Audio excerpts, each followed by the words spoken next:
You are watching the world 24/7 on the NDTV network. I'm Parmeshwar Bawa. We've got an action-packed bulletin lined up for you. Let's begin with the top headlines we're tracking currently. New high-resolution satellite images accessed by NDTV show extensive damage to the Murid air base of Pakistan. The first image shows a massive crater at the air base after strikes.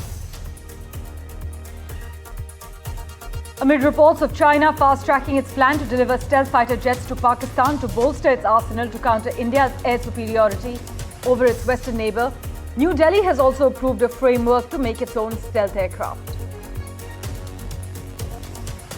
The White House moved to cancel remaining federal contracts to Harvard University amid an escalating battle with American universities.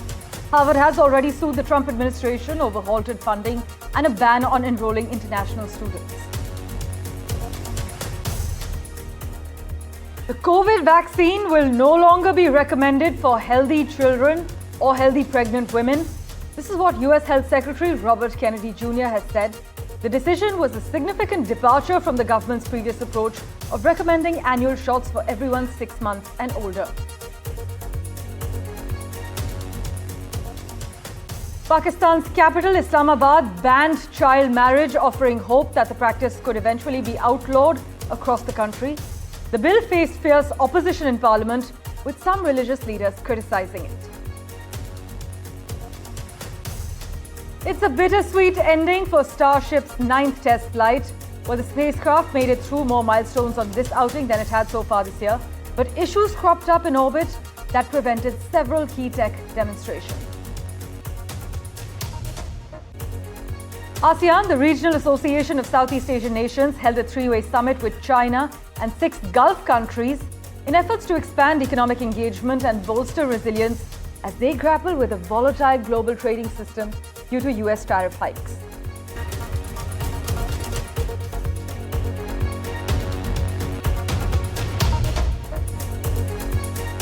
Our big focus: new high-resolution satellite images accessed by NDTV show extensive damage to the Murid air base of Pakistan, showing actually a huge crater just 30 meters from an underground facility of the Pakistan Air Force, and also damage to the rooftop of a structure adjacent to unmanned aerial vehicle hangars. Now, experts say the strike is visible at the most guarded complex within Murid Air Base, and the approximately 3-meter wide munition impact crater is just 30 meters north of one of the 2 entrances to a likely underground facility.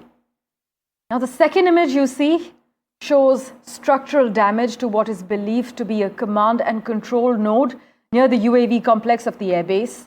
A portion of the roof has collapsed inward, and the strike could have also caused damage within the upper floors of the building as well. My colleague Vishnu Shom brings you all the details. The new satellite imagery that you can see on your screen now has come in from Maxar, which shows very precision hits on the Murid Air Force Base in Pakistan on the 10th of May, right in the middle of Op Sindoor. What we can now share is that there is a crater which has been formed as the result of the impact point of presumably a missile, which is just about less than 50 meters from the likely entrance of underground storage facilities of the Pakistan Armed Forces.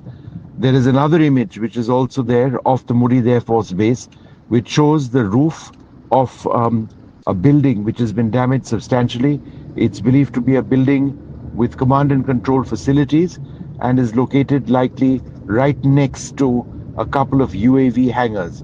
So all in all, the new images which we now have go a long way to prove the accuracy of the strikes of the Indian Air Force and the depth of the penetration which has taken place during the military skirmishes between India and Pakistan.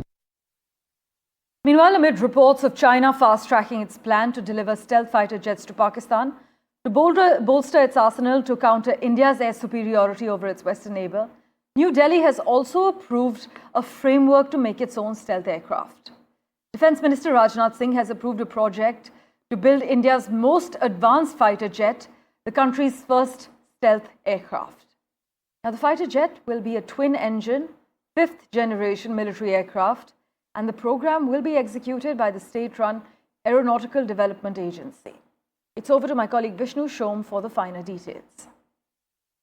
India's decision to speed up the process of public-private partnership in the development of the AMCA, or the Advanced Medium Combat Aircraft, which is an Indian stealth aircraft, is absolutely critical and comes at a time when Pakistan is in the process of acquiring an aircraft called the J-35, which is a Chinese stealth aircraft.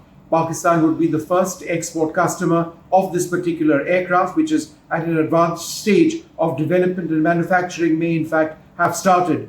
The implications of this for the Indian Air Force are great. It means that the IAF may be without a stealth platform, which is considered a fifth generation aircraft, for several years, while Pakistan acquires and operationalizes a stealth platform. In the event of future air wars between India and Pakistan, the Indian Air Force would find itself at a distinct disadvantage.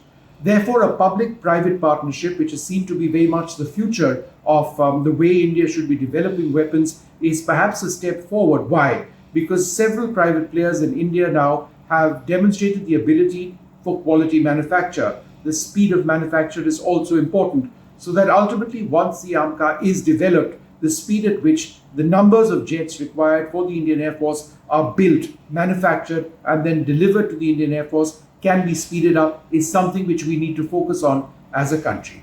Vishnu Shom for NDTV. In other news, SpaceX launched Starship on its 9th test flight, a crucial test mission after 2 previous failures. The flight started smoothly, but Starship encountered some issues in orbit. The first stage Super Heavy booster exploded shortly before its expected splashdown, and fuel leaks on the upper stage vehicle caused it to spin uncontrollably before its planned re-entry through Earth's atmosphere. SpaceX confirmed that Starship broke apart during re-entry. At the time, the vehicle was on track to splash down in the Indian Ocean. But Elon Musk, the SpaceX CEO, is expected to give a presentation from Texas about the road to making life multiplanetary.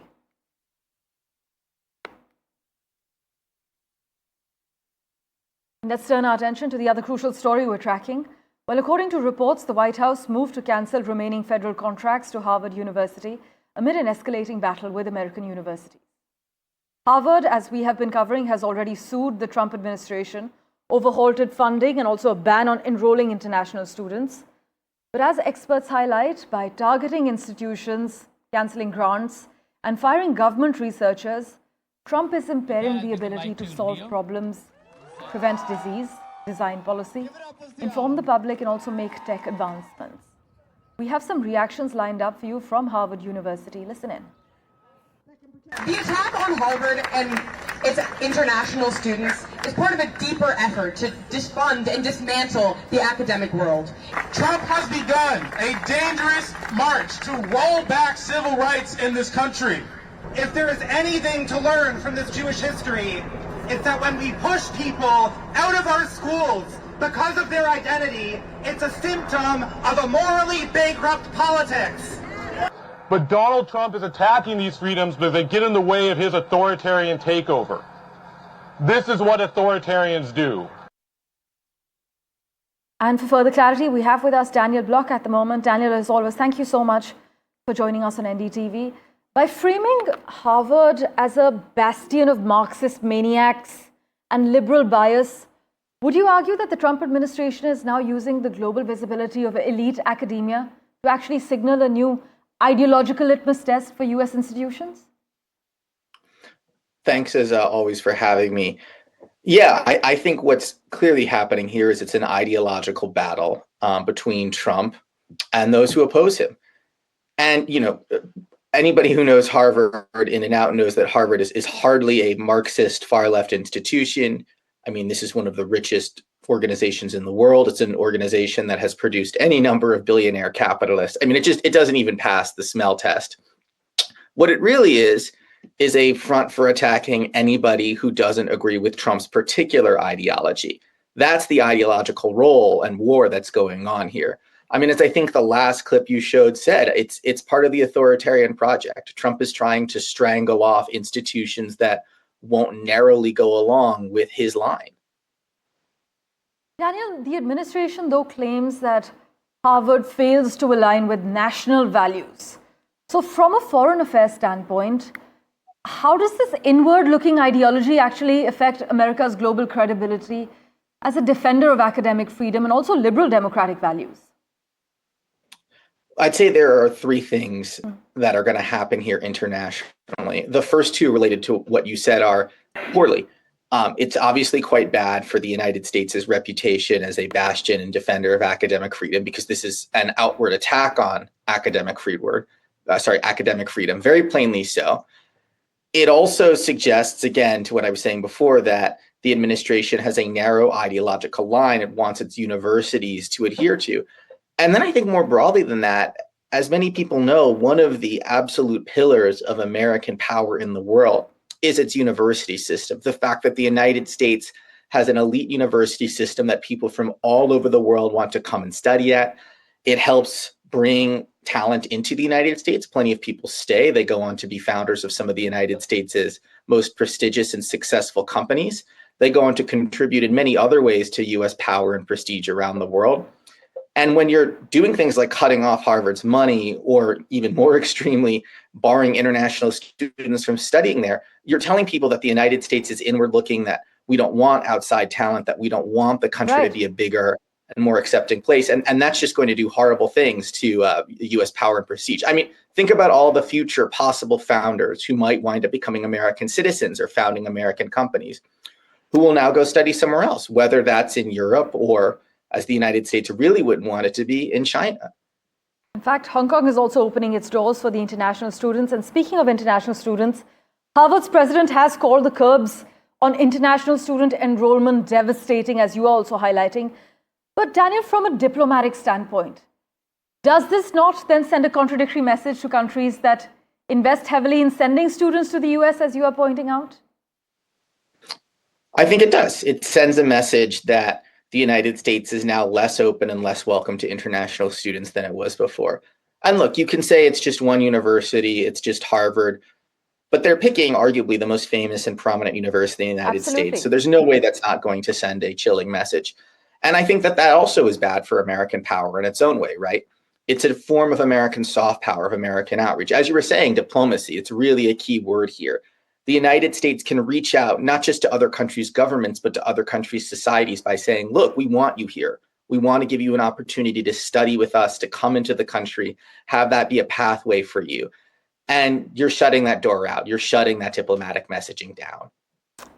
Well, as we wrap, Daniel, by tying civil rights rhetoric to the justification for defunding Harvard, would you say the administration is actually weaponizing legitimate grievances for political ends? Well, how legitimate they are is a matter of interpretation, but it certainly is justifying political grievances for political ends, or legitimate grievances, whatever you want to call them. It is weaponizing grievances for political ends. I think that is really certainly what's happening here. You know, how anti-Semitic is Harvard's campus really? From what I understand, the answer is not very. That's not to say that there haven't been instances of anti-Semitism on Harvard's campus or on other campuses around the country. There have been, I'm sure. I've seen reports and evidence of that. But they're really, really marginal at best, particularly at a place like Harvard. And I think, you know, in fact, in doing that, what they're doing is they're cheapening actual instances of anti-Semitism. Because anti-Semitism is a problem in the United States. It's a problem in all sorts of parts of the world. But by using that as a front and a cover to launch this attack on academic freedom, they're cheapening it, and they're making it harder for people to take those accusations seriously. Right, Daniel, as always, thank you so much for joining us with your views. We will, of course, revert to you for regular updates. Thank you. Staying with updates from the United States, I must inform you that the COVID vaccine will no longer be recommended for healthy children or healthy pregnant women. This is what US Health Secretary Robert Kennedy Jr. has said. And the decision, you must note, is a significant departure from the government's previous approach of recommending annual shots for everyone 6 months and older. The announcement by Mr. Kennedy, a long-time vaccine skeptic, has appended the standard process for vaccine recommendations, which are typically made by the CDC and its advisors. In fact, he said there was no clinical data to support additional shots for healthy children, and federal health officials did not offer an explanation for the change regarding pregnant women. But some public health experts criticized this decision, pointing out that the risk of severe diseases and hospitalization among infants was actually compared to that among adults 65 and older. Others, meanwhile, have condemned the decision to stop recommending the shots for pregnant women who are at high risk of severe illness and also complications as far as COVID is concerned. With that, let's turn our attention now to the neighborhood, to Bangladesh specifically, where 3 associate bodies of the Bangladesh Nationalist Party, BNP, are set to hold a massive rally called the Establishing the Political Rights of the Youth. This rally is going to take place outside the party's central office in Dhaka today. The event, organizers say, could draw as many as 15 lakh participants. For further clarity, let's go across to my colleague Saurabh Gupta, who's been tracking all the finer developments for us. Saurabh, as you've been reporting, 3 BNP wings are now set to hold a massive rally in Dhaka. What can we really expect?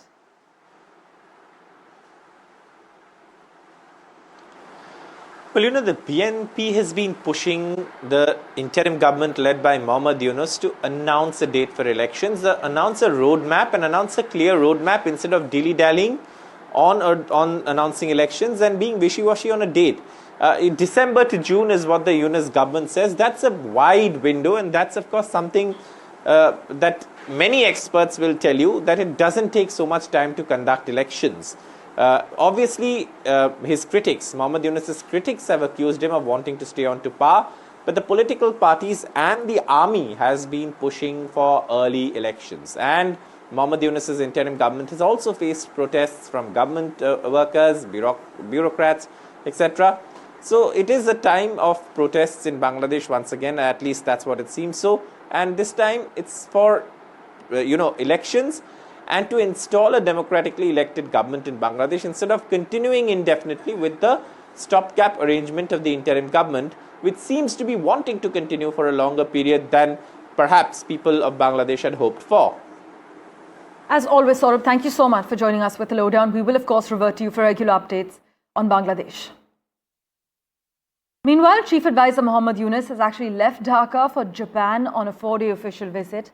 During this visit, Mr. Yunus's team says that he will attend the 30th Nikkei Forum and hold a bilateral meeting with Japanese Prime Minister Shigeru Ishiba to strengthen cooperation between their two countries. The Foreign Ministry has also added that 7 memorandums of understanding, so 7 MOUs, are expected to be signed covering investment, energy, as well as the tech sectors. Slipping into a very quick commercial break for now. Back in a moment with the latest updates for you. Do stay tuned.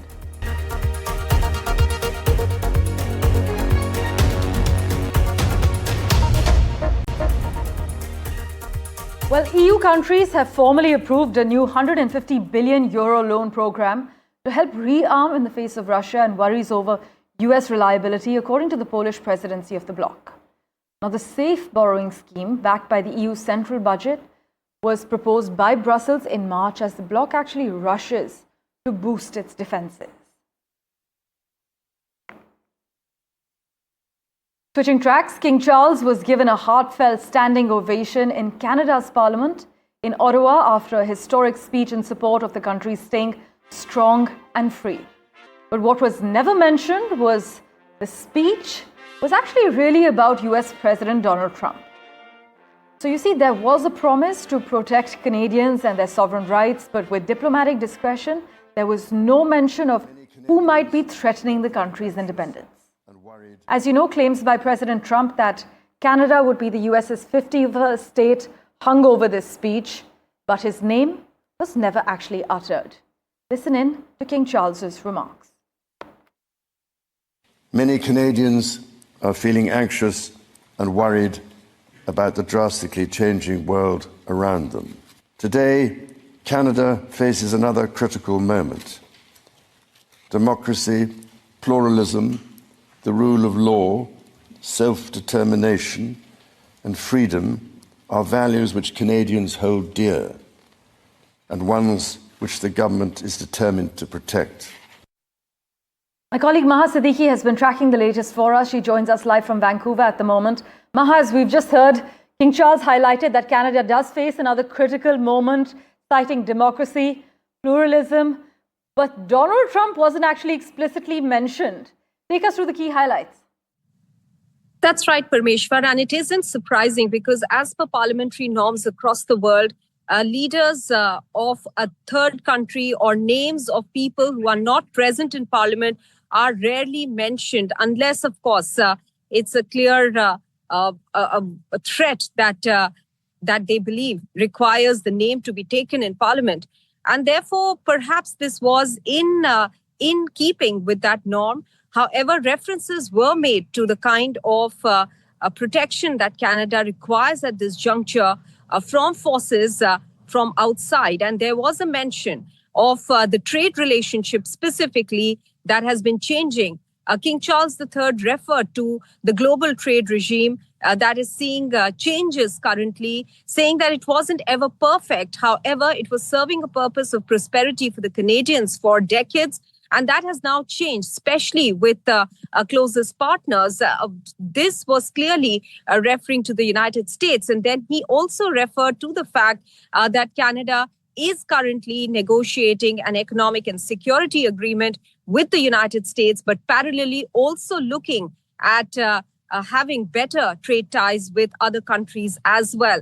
The reference to the constitutions, rather, to freedom, to stability, was all being alluded to the threat coming in from the Trump administration, the 51st threat that has been looming large. So in that context, the speech was clearly important. And the fact that it was being delivered by the monarch in person for the first time in 48 years is a clear indication that it comes because of the threat from down south for Canada. As always, thank you so much for joining us with the latest information and contextualizing all the details for us. With that, let's turn our attention now to the UK, where police say that 50 people have been treated in hospitals after a car rammed into a crowd of Liverpool football fans celebrating their team's English Premier League championship, and 11 actually remain in hospital as we speak. But a 53-year-old car driver was arrested on suspicion of attempted murder.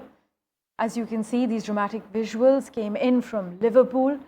Assistant Chief Constable Jenny Sims has said that currently patients are all stable after this dramatic incident took place during the victory parade. Listen in to the reaction we've lined up for you. Following the incident yesterday, I can confirm on behalf of the National Health Service that we are aware of 50 people who were treated at hospital for ongoing treatment. Of those, 11 remain in hospital for ongoing treatment. They are all in a stable condition, and I am pleased to say that they appear to be recovering well. I want to take the opportunity to pay tribute to the brave members of the emergency services who were on the scene of yesterday's incident within a matter of seconds.